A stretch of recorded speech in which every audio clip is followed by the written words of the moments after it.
सगळ्यांना जिल्हा मध्यवर्ती बँकेची शाखा आपल्या गुड्डापूरला मिळाली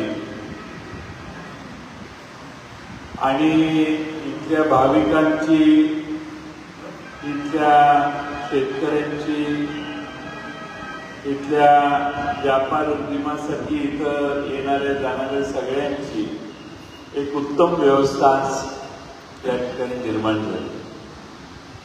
आपल्या तालुक्यात 2 संचालक प्रकाश जमदाडे या दोघांनी मानसिक भाऊंच्या पुढाकाराने या शाखेला या ठिकाणी आणण्यात यश मिळवलं आणि गुड्डापूरसारख्या ठिकाणी जिथं लाखो भाविक अनेक वेळा आपल्या देवीचं दर्शन घेण्यासाठी येतात, त्या ठिकाणी गर्दी असल्यावर अनेक प्रकार होऊ शकतात, पण बँक असल्यामुळे तर तिथं दारात येऊन पैसे काढून आज जाऊन पूजा अर्चा बाकीच्या सगळ्या सोप असतात. आपले सगळे भाविक कर्नाटकातले आणि महाराष्ट्रातले करू शकतात आणि म्हणून या ठिकाणी शाखा होणं अत्यंत गरजेचं होतं. आणि जिल्हा मध्यवर्ती बँकेचा आणि या गावचा जुना संबंध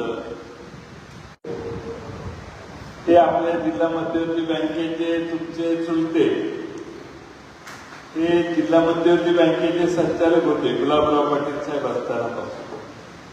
यांची शरीरयष्टी अशी होती, आता बदललाय प्रकार, पण ते अतिशय बारीक, शेवटपर्यंत अतिशय काटक असे होते आणि स्वतःची मतं ठामपणाने मांडणारे असायचे. स्वर्गीय वसंतराव दादा, राजाराम बापू यांच्या काळात देखील आपली मतं ठामपणानं, स्पष्टपणानं त्यांच्या पुढे मांडायचे. आम्ही ज्यावेळी राजकारणात आलो त्यावेळी सुरुवातीला ते बरेच प्रभावी आणि अग्रेसिव्ह काम करायचे नेते म्हणून त्यांनी या भागात काम केलं. त्यामुळे जिल्हा मध्यवर्ती बँकेचा आणि गुड्डापूरचा जुना संबंध, मला खात्री आहे की आजच्या या उद्घाटनाने त्यांच्या आत्म्याला देखील समाधान मिळेल की बाबा माझ्या गावात काही नाही, माझ्या वेळी नाही झालं, पण आता का होईना या ठिकाणी शाखा झाली. त्यावेळी झालं नाही याचं कारण त्यावेळी शाखा द्यायच्या प्रथा, पद्धती आणि संख्या फार वेगळ्या आणि कमी होत्या.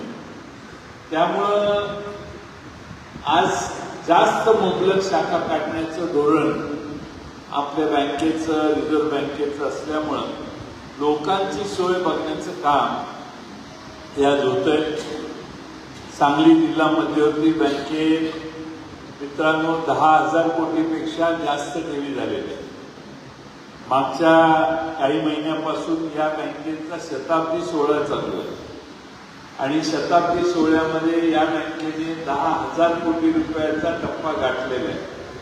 मी मगाशीच वार्षिक सर्वसाधारण सभेत मानसिक भाऊंचं आणि संचालक मंडळाचं अभिनंदन केलं की 100 वर्ष बँकेला पूर्ण होताना 10,000 कोटी त्या ठेवी असणं ही काही सोपी आणि साधी गोष्ट आहे.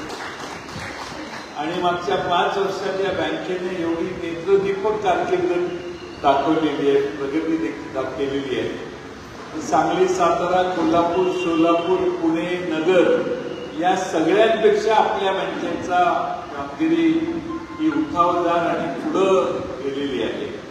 आणि म्हणून सांगली जिल्हा मध्यवर्ती बँकेची एका चांगल्या, पारदर्शी चालणाऱ्या अशा बँकेची शाखा गुड्डापूरला येते.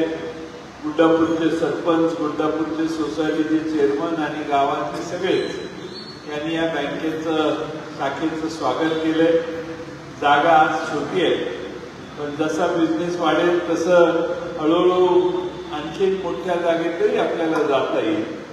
पण बऱ्याच वर्षांनी गुड्डापूरला आलो आणि मी फार वर्षापूर्वी आलेलो.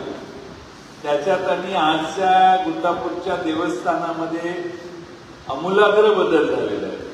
स्वच्छता उत्तम आहे आणि अगदी तामिळनाडूतून येऊन ती वरचं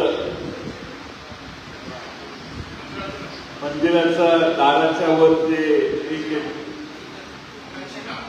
नक्षीकाम शिखराचं हे तामिळनाडूत कलाकार येऊन त्यांनी केलेलं आहे. गावाची शान शोभा त्यामुळे वाढलेली आहे. आणि या ठिकाणी आपल्या ट्रस्टचे अध्यक्ष गेले आता, पण ट्रस्ट अतिशय चांगला चालला आहे असा त्याचा अर्थ आहे.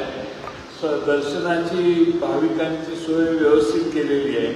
आत पूर्ण स्वच्छता आहे. एखाद्या दक्षिण भारतातल्या, कर्नाटकातल्या, तामिळनाडूतल्या मंदिरात गेल्यावर जसं वाटतं तसा एक वेगळा भाव या मंदिरात गेल्यावर आपल्या सगळ्यांना जाणवतो. आणि म्हणून बरीच प्रगती देवस्थानने देखील केलेली आहे. तुम्हा सर्वांचा आशीर्वाद, श्रद्धा, निष्ठा या देवीवर आहे.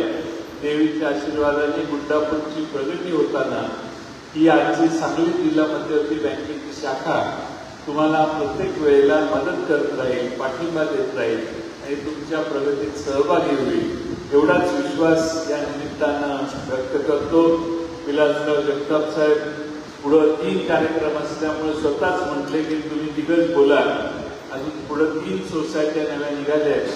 त्या 3 सोसायट्यांची उद्घाटन करण्यासाठी आम्ही सगळे जाणार आहे. आणि म्हणून सगळ्यांच्या वतीनं तुम्ही इथं एकत्रित आलात, महिला आमच्या भगिनी इथं एकत्रित आल्या, तुम्हा सर्वांचे मनपूर्वक आभार मानतो आणि माझे 2 शब्द संपवतो. धन्यवाद.